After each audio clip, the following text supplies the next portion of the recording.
Good evening. Thanks for joining us for tonight's edition of Your Voice, Your Vote. Starting tonight and leading up to Election Day on November 8th, we're taking a detailed look at the races in Northeast Wisconsin and the issues nationwide that matter the most in the 2020 midterm.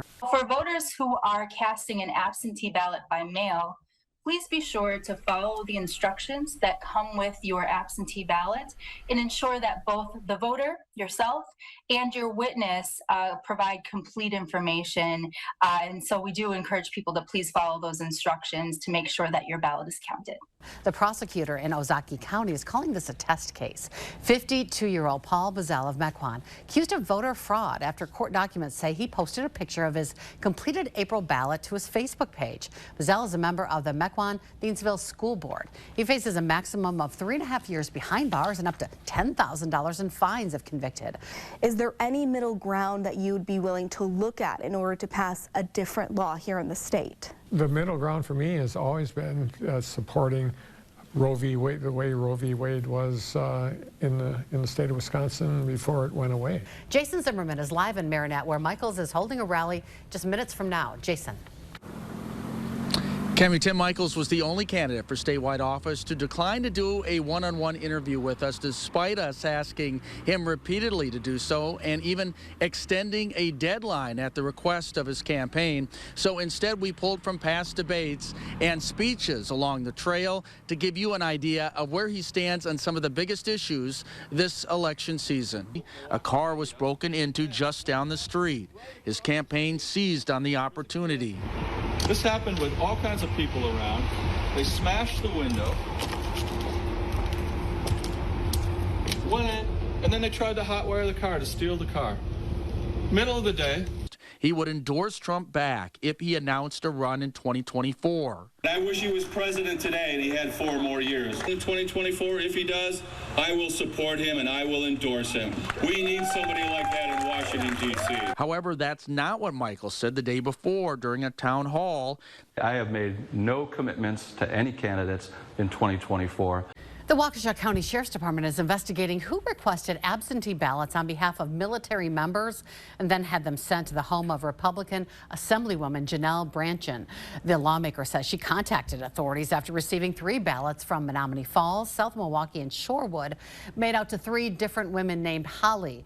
Branchen believes the women aren't real. It was an attempt to point out how easy it is to get military ballots in Wisconsin, she believes. A lot of preparation happens before the election, of course, including testing the voting equipment. Your Voice, Your Vote coverage tonight. Emily Byer was at the public viewing for the testing and shares the process with us right now. Emily. Hey, Bill and Cami, by law, all municipalities in Wisconsin are required to conduct a public test of its electronic voting equipment no earlier than 10 days before each election. This testing is open to the public and has been for many years. So thank you for joining us, and this is the public test. The public testing for the voting equipment is all a part of the checks and balances process in our elections. The city of Green Bay and De Pere testing their machines Tuesday morning. Every time we do this, it is noticed to the public, and they are welcome to come and observe. And it has been getting more common in recent years that people do come out to watch the public test. It's a great opportunity to learn about all the efforts that we put into making sure that everything is running smoothly and that votes are calculated accurately. Among the ballots that are tested today, some purposely have errors so machines can catch them. So this one would be my overvoted ballot, so we're going to want to make sure that on the screen it's going to show me that in this contest I voted for 4 candidates. I'm only allowed 1.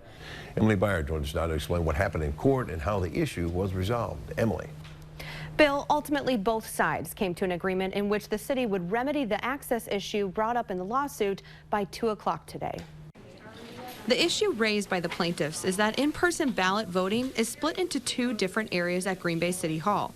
State law says the public must have the ability to observe all public aspects of the in-person absentee ballot voting process. Part of the voting process takes place in the office of City Clerk Celestine Jeffries, and the other part happens in the public hallway outside her office. 4 Brown County plaintiffs filed the lawsuit. We spoke with one of them, Denise Vetter. She says she won't comment on the specifics of the lawsuit, but tells us that she was concerned when she was an election observer earlier in the week and there wasn't a space to see the whole process.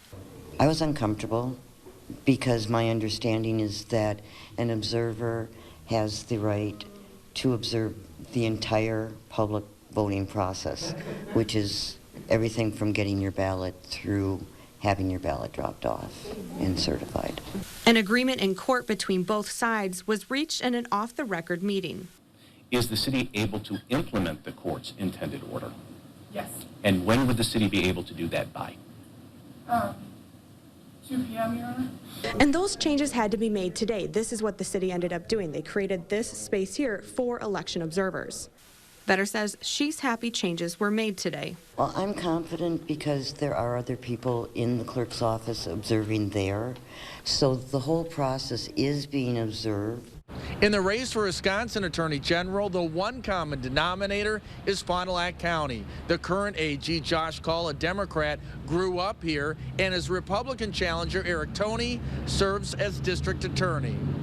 Just recently, we sat down with both candidates, asking how they plan to shape public policy on a variety of issues, starting with abortion, noting that Call has filed a lawsuit challenging the state's 1849 abortion ban, which does not include exceptions for cases of rape or incest. So I'm leading the fight in court to overturn this ban, and I've been clear that we're not going to use resources for our DOJ investigators or prosecutors who put people behind bars for the most serious crimes in the state, instead to go after nurses or doctors for abortion prosecutions. On the other hand, Toney has said that district attorneys from neighboring districts should be able to prosecute doctors who violate the state's law if one local prosecutor refuses to enforce it. He also would end the lawsuit. I will enforce the rule of law here in Wisconsin. That is the job of the Attorney General, not to pick and choose when to enforce the law. When this first started after the primary, Mandela Barnes was up 7. 3 weeks ago, he was down 6. Now it's 2. Is it unusual to see that large of a swing in 4 polls in basically 3 months? It is a pretty large swing. What we saw in August after the primary was that Barnes got about a 5-point bounce out of winning the primary. But that advantage had pretty much completely dissipated by early September. Today's stops in the governor's race come on news that it's become the most expensive in state history. The Wisconsin Democracy Campaign, which tracks campaign spending, says Governor Evers, Tim Michels, and special interest groups neared $115 million in spending since January 1st. That tops the previous record of $93 million that was set back in the 2018 governor's race. You can see this crack running all the way from here, and it's continuing to kind of expand this way. A crack in West High School's ceiling, seats missing in Edison Middle School's auditorium, bleachers that don't fully open at East High School.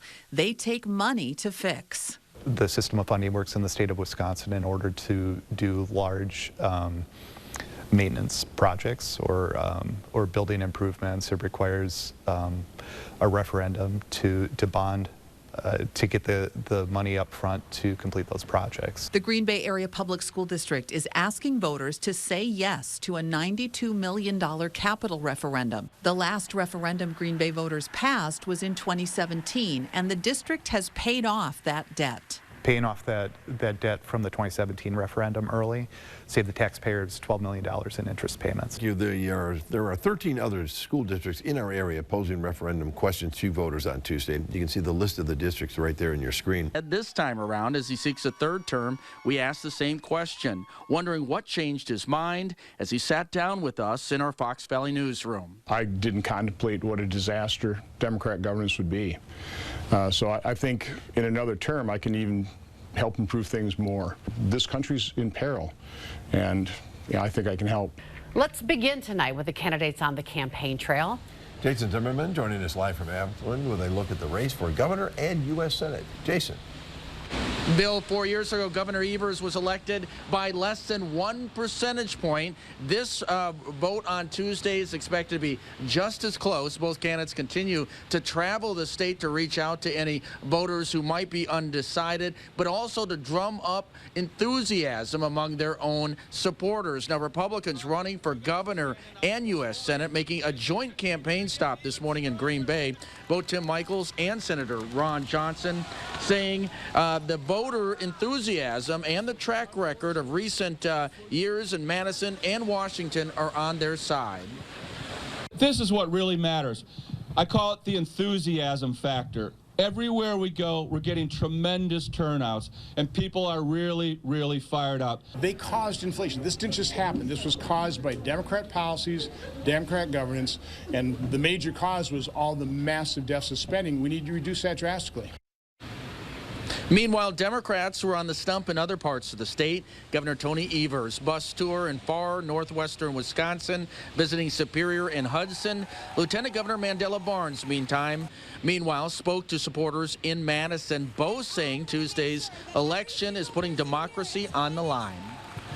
Our democracy stays healthy with every election we have.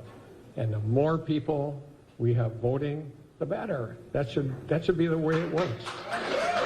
It's going to be a race within election, but our future is on the line. Our democracy on the line, I believe, is worth fighting for. Our personal rights and freedom. All of these candidates say they will continue to reach out to voters right up until the time the polls close on Tuesday night, knowing that all of the statewide races are expected to be won by a very slim margin. Reporting live in Appleton, Jason Zimmerman, Action 2 News. Jason Zimmerman spoke to both candidates running to represent the city of Oshkosh. In the race for the 54th Assembly seat, there's a lot at stake, including the governor's ability to veto if the seat were to flip from Democrat to Republican, along with 4 others, creating a super veto-proof majority. As a result, money has poured in, and ads like this have been extremely negative. Meet tax and spend liberal and criminal Lori Palmieri. We can't trust Donnie Herman. Outside of those ads, both candidates are familiar faces on the ballot. Democrat Lori Palmieri is serving as Oshkosh's first Latina mayor, and Republican Donnie Herman, who's making his second run for Assembly, is well known for giving local ice reports as part of his business, Sunk Dive and Ice Surf. Just prior to sitting down with Action 2 News, Mandela Barnes held a rally with the Steelworkers Union, telling the crowd he was committed to fighting long-term for working-class people, whether or not this election goes his way. These are my people. Barnes himself comes from a union family. This is where I've been before I ever decided to run for office. This is, just a very natural space for me. So it's good to be around folks who get it. Hardworking people all across the state of Wisconsin. And that's been the case everywhere we've been going. Bill, this rally is well underway, and that is Senator Ron Johnson speaking to a crowd right behind me here at the Howard. Now, just a short time ago, we also heard from Congressman Glenn Grothman and a number of local Republican candidates making their pitch to voters as well tonight. All of this as the senator wraps up his statewide bus tour here in his hometown of Oshkosh. Meanwhile, as I just said, Lieutenant Governor Mandela Barnes visited the Green Bay area earlier today. He stopped at Coffee Wizards in Alloway for a Get Out the Vote event. He told supporters it's time for a change in Congress. Governor Evers taking part in a canvas launch event in Milwaukee focused on turning out the vote. He tells supporters he's feeling confident in these final hours of the campaign. Tim Michaels visiting De Pere over the lunch hour, speaking at Sidekick's Bar and Grill. He promises to visit the area often if he becomes our next governor. While candidates are making one final push to get out the vote, behind the scenes, it's likely teams of lawyers for candidates on both sides of the aisle are preparing for a potential court battle. Beginning with 2000, both parties have seen the courts as an opportunity, again, to kind of relitigate the outcome in close races.